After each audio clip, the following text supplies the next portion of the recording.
Hello and welcome to Plugged In. Are you at risk? Well, today, Kendra Hall shares his journey from kidney patient to kidney transplant recipient. And meet his daughter, Julie. She's his living kidney donor. And they sit down with us to share their inspirational story to help raise awareness about kidney disease and the need for increased organ donation registration in the South Asian community.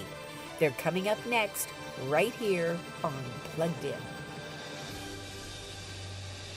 So today, we're here at Ad Experts in Surrey, and you're going to hear a little bit more about that later in the show. But right now, I have a great treat because I'm going to meet the owner of Ad Experts, Kendra Hall, who happens to also be a kidney transplant recipient. I'm going to talk to him about his story. It's a really interesting one, so stay with us. We'll be right back with Ken. Ken, thank you so much for joining us today on Plugged In. Thank you for having me here. You received a kidney from a living donor who happened to be your daughter. That's correct, yes. And I think that was in 2013, is that correct? October 2013. Wow, so that must have been a life-changing day for you. It was the beginning. It was the beginning of a life-changing experience. And we're going to have the pleasure of actually meeting Julie, your daughter, later in the show. And if you can take me back to the beginning about your journey with kidney disease. Well, the first time I was officially diagnosed that there was a problem with the kidney function or just my blood sugars, it happened, I think, around 2009, 2008, in that range. And I went to get my A1C done, and then the doctor called me and he says my A1C level was very high and that I had to take some action immediately.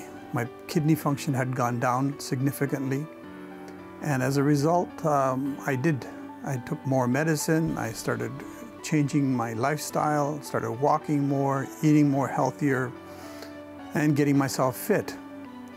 Always thinking that now I'm taking the right steps to fix my kidney. However, at that time, I didn't realize that there was really no fix. Once the kidney itself is damaged, the filtration system, once it has holes gone through it, it's not repairable. But if I can just take you back a little bit, you had mentioned about your AC1 levels. Now that's because you had diabetes. Yes, I had type 2 diabetes, that was diagnosed in the early 90s. And at that time, I had something happen in my family. I had a younger brother who was involved in a car accident, and that left quite the impression or trauma on me too. He was a younger brother. I raised him, and he was killed in a car accident in 1993. And so at that time, I was asked to go see the doctor by my family, and I did. And at that time, they made me go through all the tests and so on to check. I guess they give you a bunch of sugar to drink, and you sit there for 3 or 4 hours, and they realized that there was some problem with my pancreas that was not producing enough, I think it's called insulin. You were then diagnosed with diabetes, prior to kidney disease. Yes. Right. And then in 2008, even then it was mentioned that the kidney function had gone down significantly, but not officially declared that I had kidney disease. Okay. Another thing that many people are not aware of is the correlation between diabetes and kidney disease. If you have diabetes, you are at high risk of kidney disease. And it's one of the major risk factors as you learned along the way, right? And blood pressure also, I think, is connected high blood pressure is connected to type 2 diabetes also. Hypertension. And all of those play a role in making holes in the kidney walls. So, my nephrologist, he told me at that time that physically, everything else seems just fine with you. You look healthy. Your blood tests are all fine all around, but your kidney is your weak link. So you were the picture of health, But yet Yeah, the kidney. And he said the kidney is what's going to kill you. Oh. That was his words. Now those must have been difficult words to hear. Did that set off alarm bells for you? I mean, not so much for me. At that time, I still wouldn't accept it. I told my daughter, who's a nurse, and she in fact teaches nursing. I mentioned that to her, and she also takes her students into VGH, the kidney, where the kidney transplants happen. How did you feel then? That must have been a difficult moment to hear that from your daughter. Yeah, it is. It's difficult, but it's, you know, I was still adamant that this is, I'm going to slow this down. Yeah, it didn't matter at that time. It didn't matter. I just continued on, and I would say the word is more disappointed. Inside, I would never say this to anybody. So it continued to decline over time, dropping down to 26, then 24, then 22, and then we started talking about now what are we going to do here? And so at that time, talking about dialysis, the discussion happened, dialysis, transplant, you know, you have to go on dialysis to get on to the transplant list. Right. At that time. So at this point, you were speaking with your nephrologist about your treatment options. Well, he was he was talking to me about it. He was telling me this is what you're up against. Yeah, he was telling me this is what you're up against, and so I looked at options, and you know, ultimately, my daughter Sabrina, she went and discussed this with the rest of the family, that this is what is happening to our dad, and they all got together and they discussed about transplant and what I was going to do with Sabrina. She got herself checked to see if she would be a match. My eldest daughter Julie and Rupi, the youngest, she's not the youngest, but younger than Julie, and my sisters, they got checked also. And at that time, it was Julie that she basically had really somewhat, I guess, adamant to it. She wanted to give the kidney. And so she maintained contact with VGH Hospital, and the time followed that they said that she was a match. And you're in for a real treat now, because joining us is Julie Hall, Ken's daughter, and she is, well, we call it the Kidney Foundation, a kidney hero. She's a living donor, living kidney donor to her dad. Julie, thank you so much for joining us here on Plugged In. Thank you very much for having me. So you donated a kidney to your dad, let's see, it was, I think, October 2013? 2013, yeah. Wow. So when do you recall was the first time you even heard that your dad was had kidney disease? Yeah, so I actually didn't realize that my dad was having any complications with his kidney up until a year prior to the actual surgery, and that's when I guess he had gone to the doctor and got the news, and my sister was the one that actually called me. She's a nurse, and she let me know that he needed to get a transplant, and at that time I didn't know anything about, you know, transplants or even kidney disease, so I didn't even know he had any issues. So I do remember calling my parents after, saying like, what's going on? And asking them about, you know, what exactly had happened to his kidney and how long this was going on. So it sounds like it progressed quite quickly during that time. So you got all that information over the phone. So where were you living? You weren't here in BC. Where were you? Yeah, so I just recently moved back to BC. So I was living in, at that time, 2 years we were living in Manitoba, in Winnipeg. So I was a few provinces away. So that was a bit emotional as well, because I felt like I was quite close to my dad. And I still was as I moved away, and it was hard for me not to be close to him physically when we were going through all of this. I was told at that time that I could start getting some blood tests done, and I was glad I could do it there. So that made me feel better, but it took me a couple of days, and I went straight to that weekend and got some blood tests done, but it was hard being so far away. An extraordinary thing that you said to me was that actually you were married and your husband, both of you decided to get tested to be living donors. Yes, my husband's and my father and my husband's relationship is very close as well.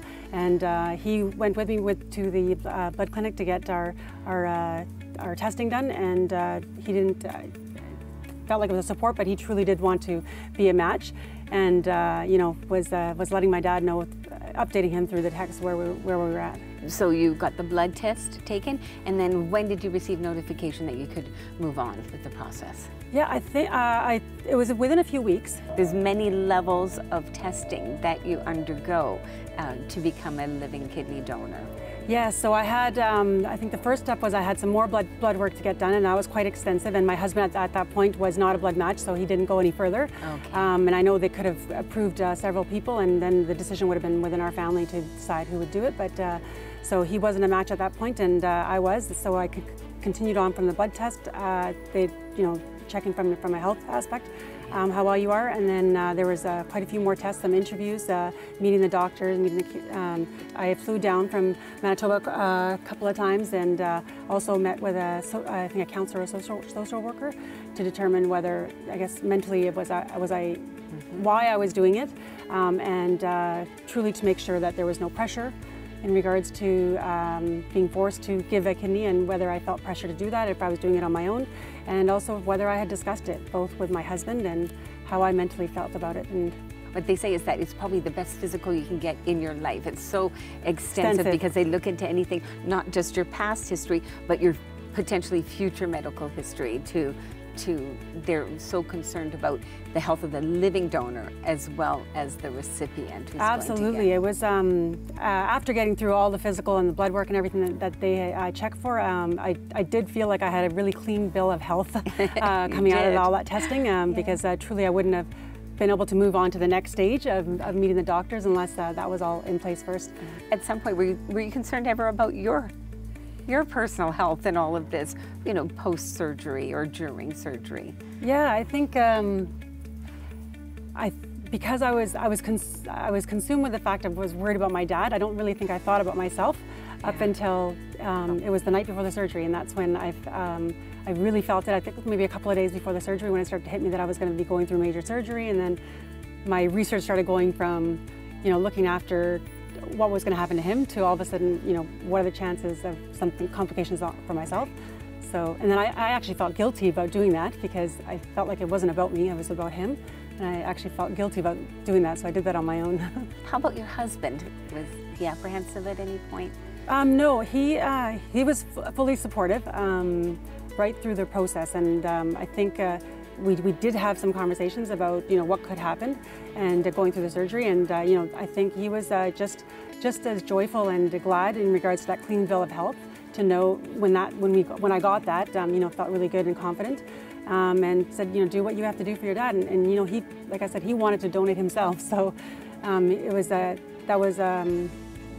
I'm really glad that I had that, because it's an emotional process for you to go through to try to figure everything out anyways. Well, it sounds like he was your biggest cheerleader along the way. Yes. So take us to that day. You checked into the hospital. How many days were it? VGH or yes. St. Paul's? Okay, VGH. So my dad had checked in the day before the surgery, and he was there all day. And for myself, I needed to go in the day before, but they allowed me to either go back home. We actually opted to stay at a hotel that night in Vancouver, just near VGH, because I had to be back the day of the surgery quite early. Yeah. So my husband, myself, and my mom all stayed at the hotel close to VGH that night. And you're on the gurney. You're getting wheeled in. Last thoughts that were running through your head? Do you recall anything like that? Yeah, actually it was. Yeah, thinking about my dad, I think I was thinking about myself and just thinking about what's going to be happening. But you know, I do remember at the hospital, all the nurses, you know, people were coming up to me and meeting me and talking to me, and you know, essentially really delighted to say, you know, I want to come over and meet you. And I didn't quite understand why until after the fact, and it was because of. So then they started explaining to me, you're giving up your you know, an organ, and we wanted to come by and say hi. So it was a very supportive environment. So recovery room. You wake up. I was looking for my dad in the recovery room, not realizing that he would have been in a different recovery room himself. But you know, when I came to, that's what I was looking for, and I was trying to find out if I could get an update on you know, how long his where along in the process was he in the surgery. So he was in surgery at that time when I was in the recovery room when I'd come to. So I was watching the clock. The doctor came up to my room. My whole family was sitting in my room because my father was still in recovery, and to let us know that we know you're probably wanting to know, but he's doing good. So that was a sigh of relief. And then in the middle of the night, everybody was sleeping. I heard my dad call my name. I had a hard time sleeping, but in the middle of the night, you know, all the lights were off, and he just called my name out very faintly, and I burst into tears. And he just goes, "I'm okay," and that was enough just to let me rest that night. The first time you saw your dad, the two of you saw each other? It wasn't until the next day, yeah. The next morning, the doctors and the nurses had come in. They wanted me to get up and walk around if I could. So my husband had helped me kind of brush my hair and got ready. And when I was able to do that, I got to walk over to his room. Yeah, and so we have a picture of us, the four of us, my mom, my dad, and my husband and myself when I first seen him. Since the surgery, it's now, what, 5 years? Actually, in October will be 5-year anniversary, right? That's a big milestone. How are you feeling? What's life been like since, you know, post-transplant? You've moved back, is that right? Yeah, we just recently moved back, but I do remember after the surgery took place, it was like instant, waking up from the surgery, I do remember booking a vacation within, you know, a few weeks of kind of coming to as I started to feel better. And me and my husband went on vacation that year. You know, I think we had gone to Paris, but it was a new, you know, look on life and outlook on life. So ever since then, we've been traveling quite a lot. And prior to that, we hadn't. So it really changed my perspective. Take that time to look after yourself, because without that, it's a tough journey to go through. Speaking to anybody out there that might be considering being a living donor based on your own personal experience, what would you say? I would tell you that if I had to do it again, I would do it again. You know, with all the emotions that may happen, like I said, I was consumed with wanting to make sure he was okay, and there was something I could do about it. And you know, you go through emotional, physical, all of that. Said that going through the surgery, I would definitely do it again. And you know, I feel good. Like you know, you only need one kidney to live. So. It's really good news story on both your sides, and post-recovery, that really plays into it, your health, right? Yeah, I mean, I started walking right away that morning, around and around, and until the doctor actually had to stop me. They said, "There's too much." Oh. I was in, you know, physically, my, you know, physical health was good. Just there was a kidney malfunction. The rest was working very well, and so. So they had to hold you back. They actually did. They asked me to cool it, and then I was actually, I think, discharged. Was it the 4 days, or the 4th day or 5th day? I don't remember. I believe it was very early. I didn't stay there very long. What's the change in your dad that you've seen since the transplant? Yeah, I think about even when I was a child and growing up. I think he's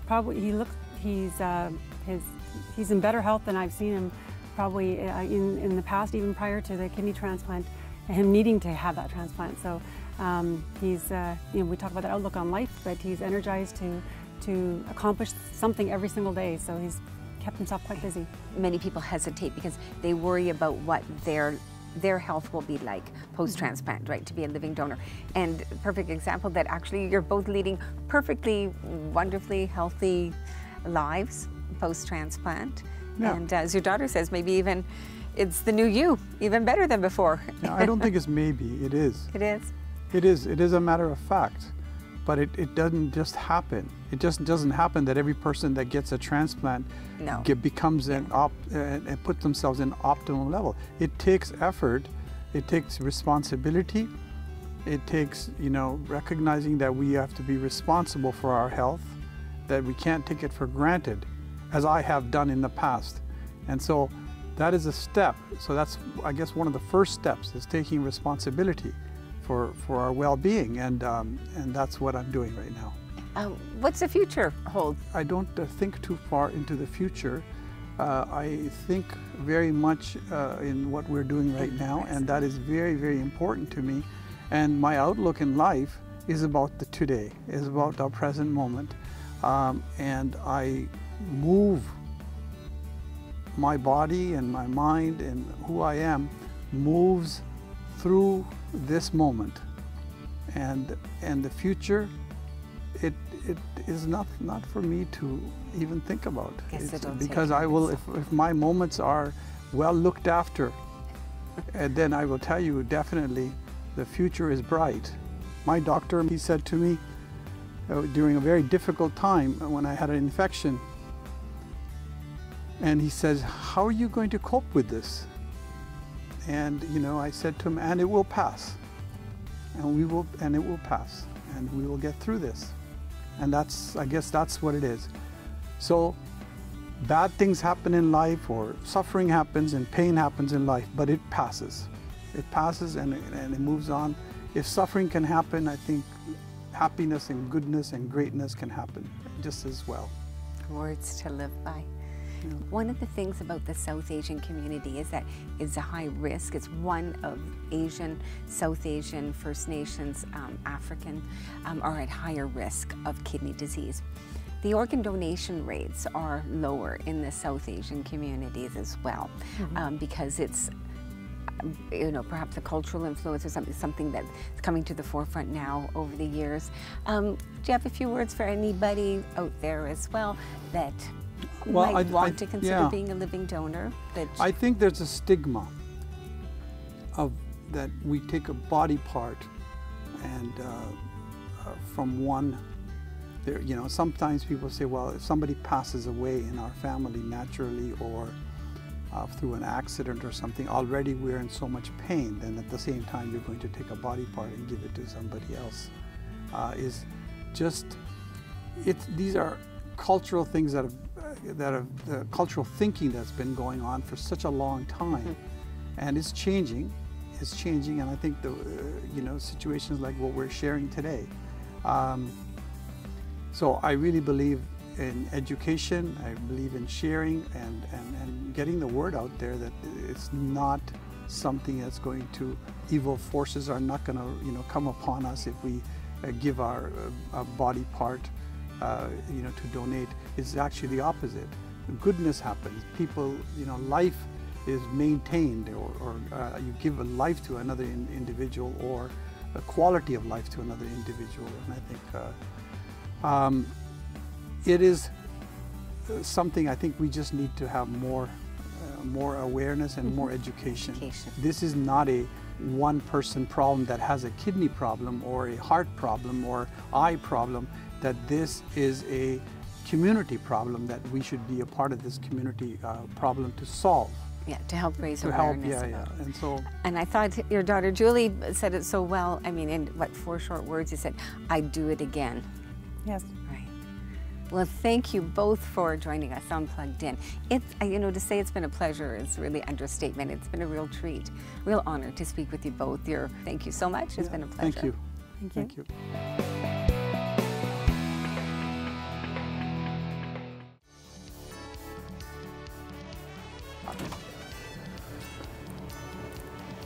Hi, come on in. Oh, this is great, Ken. Wow, this is where all the magic happens, I see. Yeah, this is where we're doing all the printing. This is actually our printing department of our business. And this is where actually we're going to be printing the banners for this year's Kidney Walk. Yeah, this is a great partnership, Ken, and we are so excited to be part of Ad Experts and to create this partnership for you to actually supply all the banners right across BC to all of our 16 walks. Not only the banners, but also the teardrop flags, which will just bring the kidney walks right up to the next level, and we're really excited about that. Well, we're very happy to support the Kidney Foundation, and this year as well as past years. And so, you know, we want to also assist with whatever we can do in terms of creating more awareness for kidney disease and kidney wellness. That's great, Ken. Tell me about Ad Experts. What else do you do? I know you do banners and teardrop flags. That's what you're providing to us. What else do you do? Well, we've been around for a long time, and we've done many things in the past and many things we do today. We do banners, like we said, like we're doing for you, and the teardrops. flags. We do illuminated signs. We do channel letters, which are the 3D illuminated custom letters. We do custom inflatables that are life-size. We do also air dancers to bring exposure, advertising exposure to businesses and so on. And so yeah, we're very, very, very proud to be a sponsor of the Kidney Foundation of Canada and British Columbia. Yes, absolutely, and we are very grateful for everything. Yeah. Going back to the banners, I see that we are starting one. Yeah. I guess, show me how it works. I just put this on pause for a moment, so let me just continue on. And this is actually printing 2 banners at a time. And we'll be doing a total of 48 of these for the Kidney Foundation. And after this is printed in a few minutes, it'll be left to dry. It'll get cut to size. And once it gets cut to size, it basically will be taken upstairs and hemmed, and then grommets put on there. So, yeah, and then shipped off to you. Yay! Yeah, that's great. That's wonderful. Well, again, Ken, thank you so much for your support. Yeah. I know you've been supporting the Kidney Walks for many years now, and we continue to be grateful for your ongoing support. So, again, thank you so much. Yeah, thank you.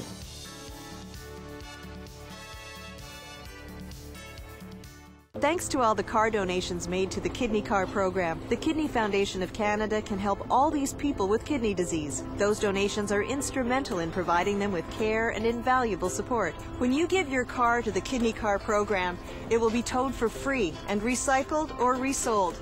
You'll also receive a tax receipt of at least $300. To continue to improve the quality of life of thousands of patients, we need your car today. Okay, let me take a deep breath. Okay. How long have you been here? In Surrey. How long have you been operating? Close to 20 years, yeah. 20 years, yeah, wow, that's 20 great. Years, yeah, we've been operating, yeah. And I just kind of laugh a little bit together and, you know. We don't always laugh. We don't. Or smile.